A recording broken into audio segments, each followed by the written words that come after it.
Estamos juntos com você em mais um Papo Sintonia. E agora a nossa conversa é para você que se interessa sobre os animais. Essa convivência que precisa ser saudável e harmônica. Precisamos, claro, respeitar a nossa condição de seres humanos, um ser humano respeitando outro ser humano, mas é importante também, saudável e equilibrado, mantermos também uma boa relação com os animais. Afinal, eles fazem parte também do nosso dia a dia. E no Papo Sintonia, desse momento, eu vou conversar com um especialista no assunto do direito animal. O nosso convidado é o doutor Yuri Fernandes Lima. Ele é advogado, ele é consultor e diretor jurídico da Rede de Mobilização pela Causa Animal.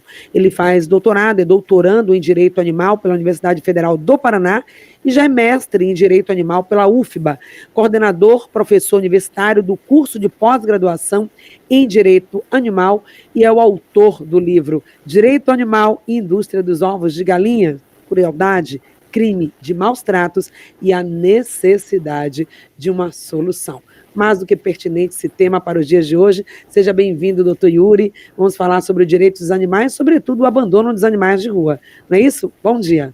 Bom dia. Me ouve bem, Patrícia? Sim, nós estamos te ouvindo bem. Um prazer desde já. Obrigado por ter aceito o nosso convite.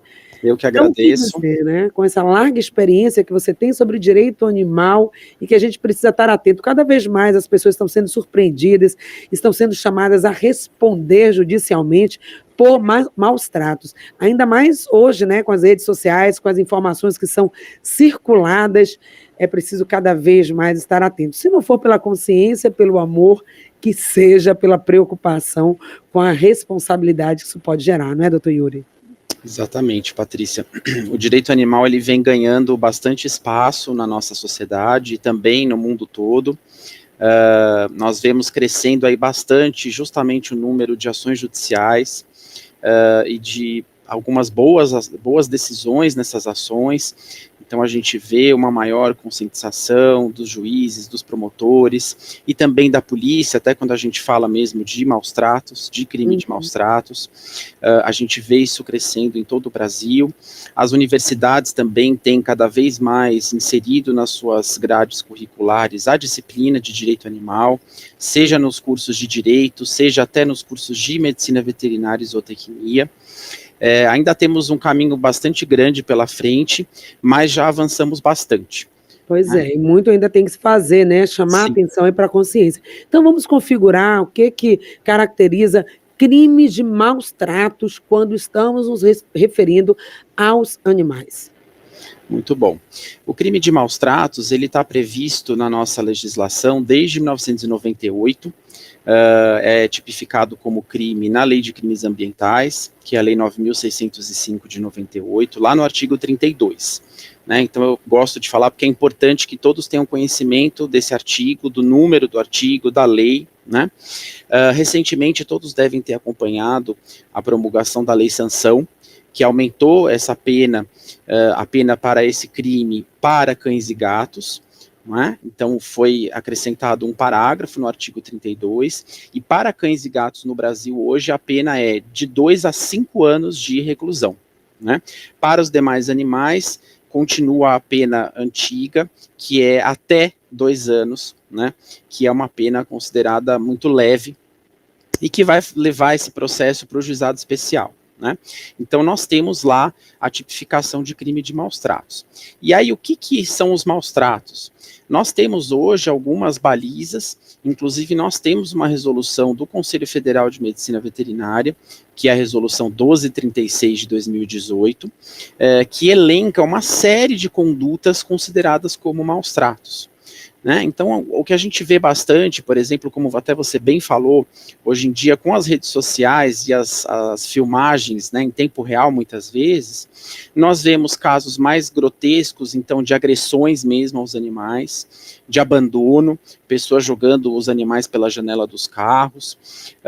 Também a gente vê muito animais, principalmente cães, presos em correntes muito curtas, sem abrigo de sol e chuva, muitas vezes sem alimentação, sem água.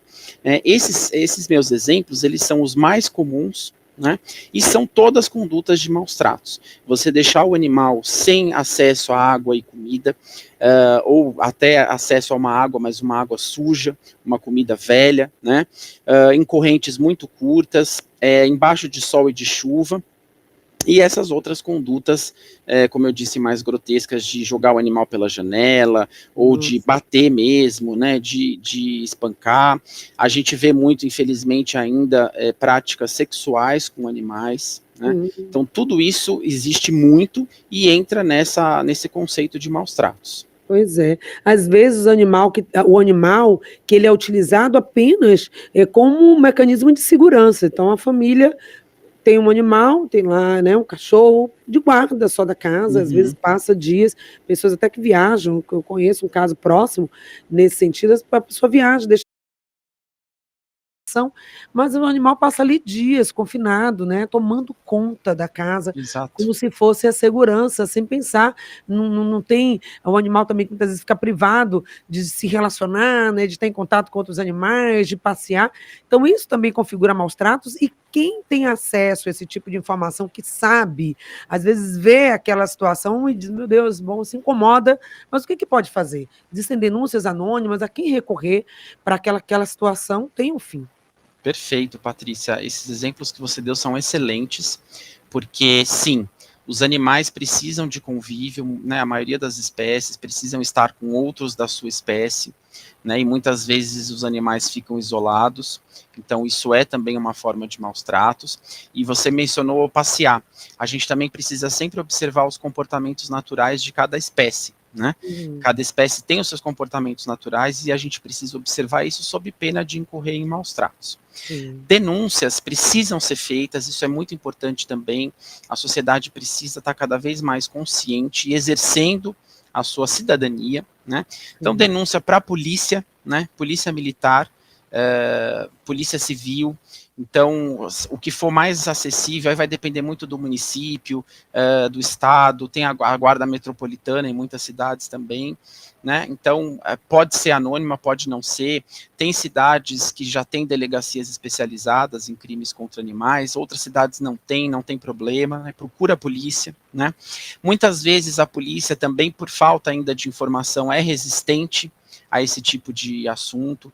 Então, é muito comum a gente ouvir, não, mas eu tenho tanta coisa importante aqui para cuidar, tenho casos de homicídios, tenho casos de latrocínio, de estupro, eu vou me preocupar com animais, né? Nesse tipo de situação, tem as corregedorias das polícias e tem o próprio Ministério Público, né, que é sempre importante acionar. O Ministério Público pode receber representações que são, qualquer cidadão pode fazer, não precisa de advogado, e hoje em dia com a internet é muito fácil, você faz pelo site do Ministério Público, né, então você noticia que existe uma situação de maus tratos e ainda que a polícia está se negando a desempenhar a função dela, né? Porque se a gente está falando de um crime de maus tratos que está previsto numa lei federal, a polícia tem que agir, tá?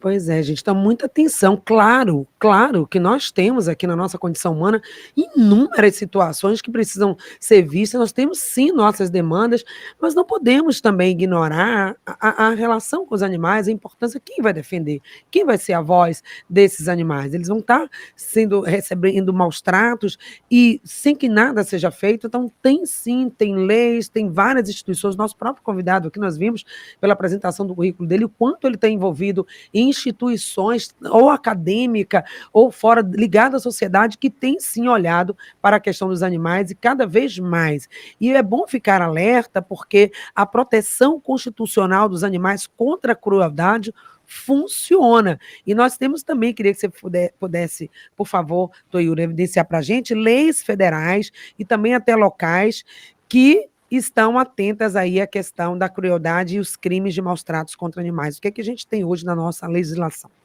Perfeito. Patrícia, antes de responder a tua pergunta, eu só vou fazer uma complementação sobre o que você falou, porque também muita gente ainda tem resistência a proteger os animais, sob esse argumento de que nós temos assuntos ligados aos humanos que são mais importantes. Existe uma teoria que se chama teoria do link, ou teoria do elo. Eu até tenho falado bastante dela nos últimos dias, e estou até com um livro do meu lado aqui sobre isso, escrito por um policial aqui do estado de São Paulo.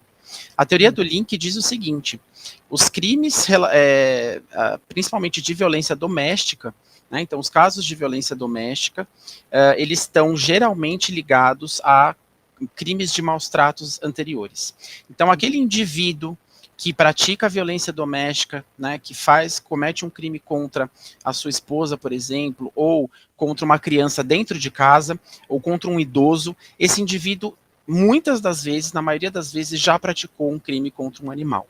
Ou seja, a violência contra um animal já é um indício de que aquele indivíduo vai ser violento contra uma pessoa, né? Então, eu queria só trazer essa informação. Eu queria só fazer também um parênteses nessa sua fala, não sei, também esse universo da psicologia, os estudiosos do comportamento, já começam a observar isso também, esse comportamento nas crianças, né? Ela ali, para já fazer um ajuste, uma intervenção, se vê aquele, às vezes vira uma brincadeira, é até forma de brincadeira entre elas, então, brincadeiras com maus tratos com animais deve chamar a atenção e já conduzir, né, a conduta, o caráter, a personalidade, que a gente vai formando ali a pessoa nos primeiros anos de vida. Então, porque animal, não. Hoje foi com o animal, amanhã vai ser com quem? Perfeito, exatamente. Pois é. Então, respondendo a tua pergunta, Mas aí vem a legislação para dizer, tá aqui, tá bom. Exatamente. Tem quais são as normas e as regras. Então, nós temos, em primeiro lugar, a nossa Constituição Federal. Muita gente também não tem conhecimento disso. No artigo 225, parágrafo 1º, inciso 7º, nós temos a regra da proibição da crueldade. Então, o nosso legislador constituinte já reconheceu que os animais são seres sencientes, ou seja, capazes de sofrer, de sentir dor e de sentir prazer também, e, portanto, é vedada a crueldade a animais, tá? Pela nossa Constituição. Aí nós temos a Lei de Crimes Ambientais, que eu já mencionei para vocês. Nós temos duas leis federais que são importantes, principalmente quando a gente fala de cães e gatos, né? Que eu estou até com a minha colinha aqui, porque eu não sei de cor todos os números das leis. Então, são as leis 13.426 de 2017 e a lei 14.228 de 2021. Essas leis, elas vieram regulamentar algumas práticas que foram muito comuns, inclusive nós temos aí um passado bem sombrio em vários locais do Brasil com relação à eutanásia de animais com zoonoses, a famosa carrocinha, que passava aí em Salvador, né, a gente teve um problema sério no passado, e em vários outros municípios, de simplesmente recolher os animais e eutanasiar, para controle de zoonoses e também para controle populacional, né? Então, hoje nós temos essas duas leis que proíbem a eutanásia, ou seja, a boa morte, proíbem você matar o animal para fazer controle populacional e controle de zoonoses, né? Então, isso tem que ser feito por outros métodos. Hoje nós temos já tecnologia suficiente para poder fazer um controle populacional por meio de esterilização e controle de zoonoses, né, sem que seja necessário matar os animais, né? E nós temos, Patrícia, leis estaduais aí em vários estados, né? Nós temos aqui em São Paulo, temos leis, inclusive, que são referências em Minas Gerais, no Rio Grande do Sul, em Santa Catarina, na Paraíba, né, que é o Código de Direito e Bem-Estar Animal da Paraíba, que é uma lei revolucionária. O estado do Amazonas recentemente promulgou uma lei bem parecida com essa da Paraíba. Então, nós temos leis estaduais aí cada vez mais, né, e municipais também. E eu queria destacar aqui uma lei que, inclusive, é apelidada de Lei Renca, que é essa instituição de Lauro de Freitas, da qual eu sou diretor jurídico, que é a Lei 1618 de 2016, que é uma lei também paradigmática, que tem uma série de previsões muito importantes com relação a todos esses temas importantes dos animais. E gostaria de destacar a questão dos animais comunitários, que é uma questão muito presente também. São esses animais que vivem nas ruas, né? Muitas vezes também dentro de condomínios, mas são animais que, apesar de não viverem dentro de domicílios, eles são cuidados por pessoas humanas, né? Às vezes, na maioria das vezes, por mais de uma, e a isso a gente dá o nome de animais comunitários. São animais da comunidade, são animais que vivem nas ruas, mas são animais que são cuidados pelas pessoas. Eles são vacinados, eles são esterilizados, eles são alimentados, enfim, cuidados em todas as suas formas, né? Inclusive, nós tivemos recentemente aí um caso da colônia de Piatã, que é uma colônia já com bastante problema, vamos dizer assim, há bastante tempo. A gente vê uma omissão do poder público nesse caso e em vários outros, né? Mas é uma colônia de animais comunitários que tem pessoas que cuidam desses animais, né? Então, só para dar um exemplo aí do que seriam os animais comunitários. Certo. Bom esclarecer que para a nossa comunidade fica também um alerta, né, e do abandono animal, um animal de rua, um animal que é abandonado, que conviveu muitas vezes com a família, às vezes aquele animal adoece ou envelhece, ele simplesmente é descartado, e essa é uma situação de não só de questão do crime de maus tratos, mas também de saúde pública, que também deve ser vista. Agora, antes de falar sobre esse tema, né, já concluindo, já agradecendo aqui a sua presença, mas tem a pergunta do nosso ouvinte Francisco, ele diz o seguinte, ele gostaria de saber se a pessoa que cometeu o crime de maus tratos passa por audiência de custódia. Pois é. Essa questão é bem importante, essa pergunta é ótima. O que acontece? A gente, como eu falei, né, a gente até a promulgação da Lei Sanção, a gente tinha essa pena máxima de 2 anos, né? E o que acontece? Quando a pena é máxima de 2 anos, a gente considera um crime de menor potencial ofensivo, né? Então, é um processo que vai ser resolvido no juizado especial, aí você tem, né, a audiência, você geralmente pode fazer a transação penal, e aí acaba em pizza, né, para falar português claro. Não acontecia nada com o criminoso. A partir da publicação da Lei Sanção, para cães e gatos, você tem agora uma pena mínima de 2 anos e uma pena máxima de 5 anos. Com isso, a gente sai dessa esfera do juizado especial, né, da audiência, da transação penal, e isso agora vai fazer com que o crime seja considerado um crime mais sério, né, e, portanto, a gente tem mais chances do criminoso ir para a prisão, né. Isso é muito importante, e aconteceu justamente a partir do caso Sansão, aquele cão que teve as patas decepadas, né. Para as outras espécies de animais, a gente ainda vai ter esse funcionamento, vamos dizer assim, antigo.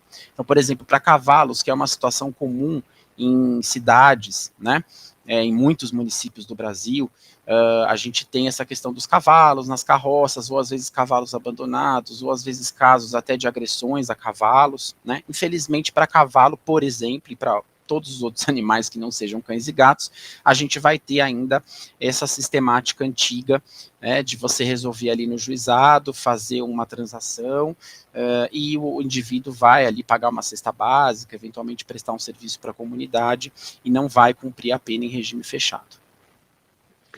Tá aí, então, informação, mas fica o alerta, sim, temos leis, temos pessoas atentas, instituições cada vez mais atentas e cuidando dos direitos dos animais, e é importante que a gente desenvolva, né, essa consciência, e o programa Sintonia vai estar aqui também, está aqui cumprindo esse papel de fazer esse alerta e convidar você a mudar a sua perspectiva, o seu comportamento em relação aos animais. Eles sim têm direitos e têm instituições que estão atentas. O abandono de animal também em via pública é crime, não é isso, Toyuri? E nas suas considerações finais, deixa aí o seu recado para que a comunidade fique atenta a isso.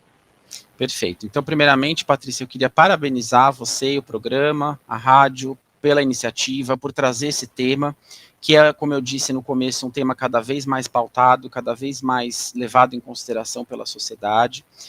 Gostaria de, então, agradecer o convite, a oportunidade de falar um pouco, agradecer a todos que estão aí nos assistindo, participando, e dizer que eu estou sempre à disposição, né, para outras conversas e mesmo em outras oportunidades, outros formatos, né, e dizer que como você disse, é necessário que a sociedade esteja cada vez mais atenta ao tema, atenta ao que a gente já tem na legislação, atenta à necessidade da gente procurar, de fato, os órgãos públicos, exigir os nossos direitos e os direitos dos animais. Pois é, isso mesmo. Fica aqui o último comentário do nosso ouvinte. É uma pena que, mesmo para os animais, a lei não é igual para todos. Muito caminho ainda para a gente percorrer. Muito obrigada, então, pela participação dos nossos ouvintes. Esse sim será um tema de volta aqui, porque nós estamos também empenhados em prestar esse serviço de utilidade pública, que é chamar a consciência, convidar a comunidade para uma convivência mais saudável, mais harmônica entre nós, seres humanos, e também com os animais. Estamos todos unidos e integrados, né? Isso mesmo. E vivendo em paz, em harmonia, com saúde, é o que nós queremos. Muito obrigada. Nós conversamos com o doutor Yuri Fernandes Lima, advogado, consultor, diretor jurídico da Rede de Mobilização pela Causa Animal. Já estamos aqui no aguardo da nossa entrevistada. O nosso papo será com a doutora Roberta Kauark. Ela é médica neurologista e hoje vai falar aqui para você, no nosso Papo Sintonia, sobre o Dia Mundial de Conscientização do Parkinson. O que é a doença de Parkinson? Quais são os sintomas? Quais são as causas? Quais são os fatores de risco? Como identificar se alguém próximo a você já está manifestando sintomas de Parkinson? Se você percebeu, para onde levar e fazer o diagnóstico? Quais são as formas de tratamento? Nós temos serviços especializados em Parkinson aqui em Salvador. Essas e outras perguntas podemos direcionar aqui agora a nossa convidada. Olá, doutora Roberta, você já nos ouve? Olá, bom dia, é um prazer falar com você aqui no programa Em Sintonia. Bom dia, Patrícia, bom dia, ouvintes. Eu peço desculpas pela minha voz, estou me recuperando aí de um resfriado. É um prazer estar aqui. Desculpas aceitas, quem não está, né? Nesse período aí de mudança de clima, de estação, também estou me recuperando de um resfriado. Sei que é bem complicado, por isso desde já agradeço de forma redobrada a sua disponibilidade de estar aqui com a gente mesmo com essa condição, o seu desejo aí genuíno de trazer informações de utilidade pública para a nossa comunidade. Então, Parkinson, doutora, o que é, né? O Parkinson a gente lembra muito por algumas figuras, inclusive famosas, né, que manifestaram essa doença, o tremor nas mãos, é o que a gente sabe popularmente sobre Parkinson. Mas agora, por favor, nos esclareça melhor o que é essa condição, se o Parkinson é uma doença, é um sintoma, é uma manifestação. O que é o Parkinson? Quais são as características? Pronto. Então, a doença de Parkinson é a segunda doença neurodegenerativa mais comum no mundo, tá? Então, é uma doença, sim. É diferente de quando a gente fala parkinsonismo, que são sintomas que estão presentes na doença, mas também presentes em outras condições, tá? Então, especificamente sobre a doença de Parkinson, é importante isso que você falou sobre o tremor, porque ela é muito conhecida pelo tremor, mas não é o tremor que define o diagnóstico. Cerca de 20% dos pacientes podem não apresentar tremor, pelo menos não inicialmente na doença. Isso dificulta o diagnóstico, porque sem o tremor, muitas vezes o paciente e os familiares, inclusive até médicos, não reconhecem a alteração presente e, portanto, o paciente acaba não procurando ajuda especializada. Então, o que a gente tem de necessário, fundamental para o diagnóstico, é que o paciente tenha lentidão dos movimentos, uma lentificação motora. E aí, além disso, o tremor pode estar presente, assim como rigidez muscular e alterações posturais também, né, de equilíbrio, de marcha. Então, Parkinson, essa doença degenerativa, vamos entender quais são os grupos de risco ou fatores de risco que podem levar ao Parkinson, doutora? O principal fator de risco é a idade, tá? Então, a prevalência, a incidência e a prevalência da doença vão aumentando acima dos 60 a 65 anos de idade. A média de início entre 62 e 65 anos de idade. A doença também acontece mais em homens, acomete mais homens do que mulheres, então esse também é um outro fator de risco importante. E a gente tem outros fatores que foram descobertos ao longo dos anos, né? Então, assim, pacientes que têm contato com agrotóxicos, com pesticidas, né, no caso, com água de poço, a gente tem documentado que isso daí aumenta o risco da doença. Além disso, hoje em dia sabe-se que contato com ambientes mais poluídos também está associado a um risco maior da doença. Mas, como eu falei, os principais de fato são idade, é o principal fator de risco. A gente tem um componente genético provavelmente envolvido, mas é uma minoria dos casos, cerca de 5% dos casos em que esse componente genético ele é definitivo ou seja, ele é o que define o aparecimento da doença. Isso geralmente é mais importante em pacientes que a gente diz que são Parkinson em jovem, ou seja, aqueles pacientes que começaram a desenvolver a doença abaixo dos 40 anos de idade, 45 anos de idade. Na maioria das vezes, você tem um componente genético associado, mas que por si só não é determinante para o aparecimento da doença, você precisa de outros componentes associados.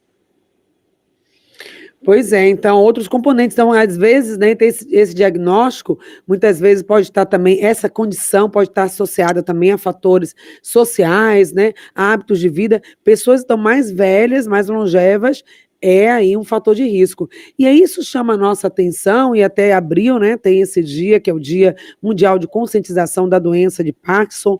Alguns falam que seria hoje, dia 4, outros também, outra data, no dia 11 de abril, como Dia Mundial de Conscientização. O fato é que abril também é um mês onde o tema Parkinson vai estar sendo mais falado por causa da data. Então, voltando a esse fator de risco, nós estamos tendo hoje uma maior expectativa de vida, né? As pessoas estão vivendo mais, estão envelhecendo mais. Isso significa que estamos tendo uma maior notificação ou ainda temos subnotificação de Parkinson? Como é que está a prevalência e a incidência também em relação a essa doença? Sem dúvida nenhuma. Inclusive, como eu falei no início do programa, ela é a segunda doença neurodegenerativa mais comum do mundo, então só perde para a doença de Alzheimer, mas é a que mais cresce, ela cresce mais do que doença de Alzheimer. Provavelmente a gente tem vários componentes associados, né? Como eu falei, tem a questão da poluição, mas tem questões alimentares associadas também, né? Então a gente tem como fatores protetores dieta mais rica em antioxidante, em gordura boa, e aquelas dietas mais ricas em adoçantes, gorduras ruins, né? Isso daí está associado a um maior risco, né, da doença. Então, esses alimentos ultraprocessados, que era o que eu queria dizer, está associado, então, a um maior risco da doença. A gente tem visto na literatura, ultimamente, isso é uma coisa que está muito em alta na literatura, a atividade física como um fator que talvez seja um fator protetor para a doença. Então, o sedentarismo que a gente enfrenta atualmente também pode ser uma causa, né, que explique esse aumento tão importante, né, dos casos. Doutora, voltando ainda à questão dos sintomas, nós falamos que o tremor, né, é o que mais chama atenção. Mas a gente tem aí alguns sintomas, queria que pudesse trazer aqui para a nossa audiência, que pode ser confundidos com outras patologias ou outras condições. Por exemplo, quem tem Parkinson tem alteração de sono, a questão de tonturas, desmaios, constipação, pode ter a perda do olfato, por exemplo, nós tivemos agora no período aí da Covid, algumas pessoas que perderam o paladar, perderam também essa sensação, são sintomas do Parkinson, além desses, que outros poderiam servir de alerta agora aqui para a gente.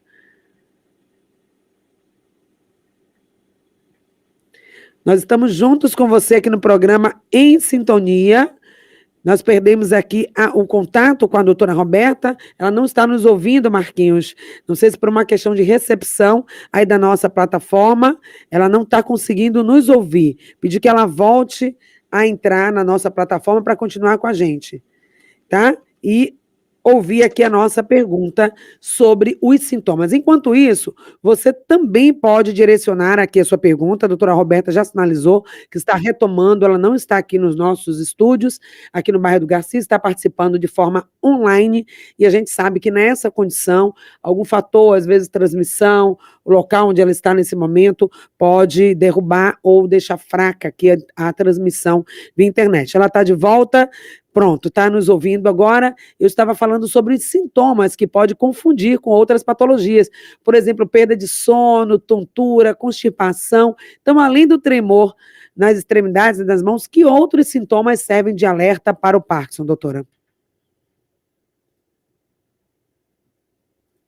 O Parkinson é muito conhecido pelos sintomas motores, né, como eu falei anteriormente, mas ele tem inúmeros sintomas não motores associados e, inclusive, esses sintomas não motores podem ser os responsáveis pela pelo impacto maior na qualidade de vida desses pacientes. E esses sintomas podem, inclusive, anteceder em décadas o aparecimento da parte motora mesmo da doença, tá?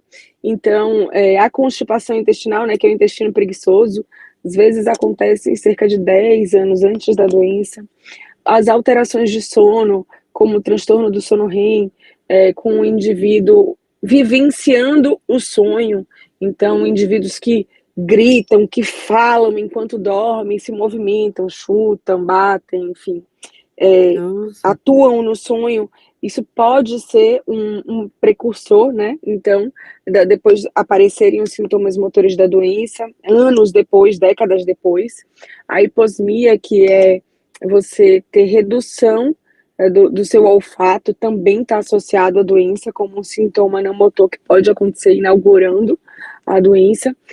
Transtornos de humor, transtorno depressivo, ansioso também estão associados, sem falar naqueles outros sintomas que a gente encontra muito durante a doença, né? Então, dor, pode ter dor pelo corpo todo, dor no lado que é pior, a doença geralmente é assimétrica, tem sempre um lado pior do que o outro, então, aquele paciente, eu costumo sempre falar sobre isso em consultório, às vezes o paciente chega queixando que está com dor no ombro, dor no braço, dor na perna, e assim, se essa dor é pior ou presente apenas do lado pior da doença, isso já me chama a atenção. E se é uma dor que flutua de acordo com o efeito do remédio, então do remédio que a gente usa para tratar, né, o Parkinson, então há grandes chances de fato essa dor estar relacionada à rigidez, relacionada à doença. A gente tem sintomas urinários também associados, é uma série de sintomas sistêmicos, então, que o paciente pode apresentar no contexto da doença, né? Uhum. Então, ou seja, precisa estar alerta a todos os sinais e sintomas que muitas vezes, né, são negligenciados, ou a pessoa até está percebendo, mas a doença está ali, progredindo, e está dando sinais, como você falou, décadas, às vezes é uma constipação, uma tontura, é esse comportamento no sono, que às vezes a gente acha que não está associado a nada, então tudo, gente, que acontece, essa autoobservação, né, doutora? Nossa, do nosso corpo, do nosso sistema, como a gente funciona, é muito importante. Mas aí fica também a questão, como é que é feito o diagnóstico de algo que tem múltiplos sintomas, que tem um fator hereditário, pode estar associado a alguma condição de trabalho ou de contato com algumas substâncias, como você falou, mas que acaba tendo um leque muito grande de possibilidades e associado ao envelhecimento, que é um fator hoje que está cada vez mais presente na nossa sociedade. Então, como que se faz o diagnóstico de Parkinson? Ou seja, qual é a sua orientação para quem está ouvindo agora de procurar um especialista, de procurar aprofundar essa investigação, se está com alguma suspeita? Bom, o diagnóstico, ainda hoje, ele é feito baseado nos sintomas motores, aqueles sintomas que eu falei no início. Então, rigidez muscular, lentificação motora, tremor, né? Então, a gente não faz diagnóstico, apesar de poderem existir esses outros sintomas, que são sintomas não motores, antes, né, da precipitação dos motores. A gente não faz diagnóstico de doença de Parkinson sem a presença dos sintomas motores, ainda hoje, tá? Então, Mas aí, desculpa, mas aí tem que aparecer esse sintoma motor para começar a investigação, ou seja, a gente não poderia retardar, antecipar esse diagnóstico, essa suspeita, e até frear mais, controlar mais o avanço da doença? Não sei, uma dúvida que me ocorre aqui. Essa sua dúvida é uma dúvida difícil de responder, sabe? A gente individualiza isso, porque cada paciente vai responder de uma forma a aquele risco, né? A possibilidade daquela doença se precipitar. Então, como eu falei, o diagnóstico, você só tem doença de Parkinson depois que você apresenta os sintomas motores. Então, antes deles, você tem uma chance maior, você precisa ficar mais atento, mais alerta, mas não necessariamente a doença vai se precipitar, você vai ter condições de fechar aquele diagnóstico. Então, essa suspeita, principalmente diante de a gente ainda não ter uma terapia modificadora de doença do ponto de vista farmacológico, medicamentoso, pode funcionar de formas diferentes para cada pessoa, né? Então, uma pessoa pode começar a se cuidar mais, a fazer mais atividade física, a cuidar mais da alimentação. Uma outra pessoa pode funcionar como um fator estressor, depressor. Então, isso é uma coisa que a gente precisa individualizar, né? Até em consultório mesmo, é uma coisa que, às vezes, o paciente chega e tem até, para complicar mais aí a história, tem um sintoma, mas um sintoma motor só, vamos supor, só o tremor. Eu não consigo fazer diagnóstico nesse momento, porque ele não tem ainda a lentificação motora. Então, e aí? E aí ele ainda não tem doença de Parkinson. É possível que ele desenvolva, mas eu não posso dizer ainda que ele tenha um diagnóstico. O que é que a gente faz diante disso, né? Então, eu acho que não existe uma resposta, é algo individual. Pois é, gente, então estamos diante de uma situação, o seguinte, o diagnóstico do Parkinson é clínico, né, baseado na observação dos sintomas motores, sobretudo, como está comentando aqui com a gente a nossa especialista, e aí vai excluindo, talvez, outras possíveis causas e sintomas. Mas não teria um exame específico hoje em dia, né, com a medicina, inclusive por imagem, bem mais avançada, ressonância, sei lá o que mais. Tem como evidenciar e fazer, sei lá, né, um rastreamento do ponto de vista aí neurológico, doutora, de fazer exames, levantamentos, para que se possa, tendo uma ideia mais suspeita, fazer logo o diagnóstico e já começar com o tratamento? Como você falou, Patrícia, esse diagnóstico é clínico, tá? Então, continua sendo clínico. O que a gente tem, de fato, são, hoje em dia, exames que nos auxiliam tanto no sentido de descartar outras causas, que são muito pertinentes, porque outras causas podem ter tratamentos diferentes, por exemplo, um parkinsonismo medicamentoso, ou seja, precipitado por uma medicação, às vezes, por exemplo, pelo uso contínuo de medicações para tontura. Você pode tratar, então, de uma maneira diferente, né, e melhorar o quadro daquele paciente.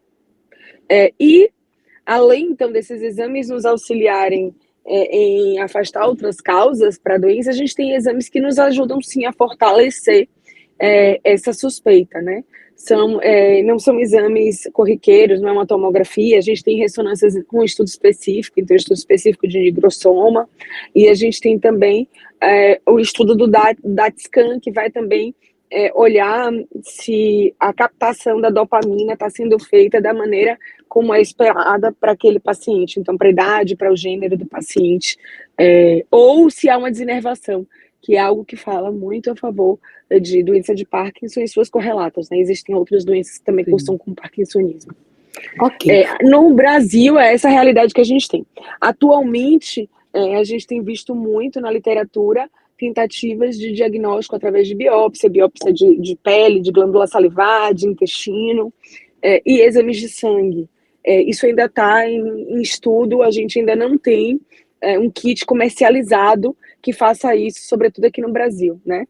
Então, mas é uma perspectiva para logo. Esperamos, né, que a gente consiga avançar também aí nessa situação. E uma vez diagnosticado, tendo realmente Parkinson, o histórico familiar, o exame, a observação clínica, quais são as formas hoje de tratamento? E falando aqui na nossa realidade de Salvador, Bahia, o que a gente tem de oferta para as pessoas que têm Parkinson confirmado?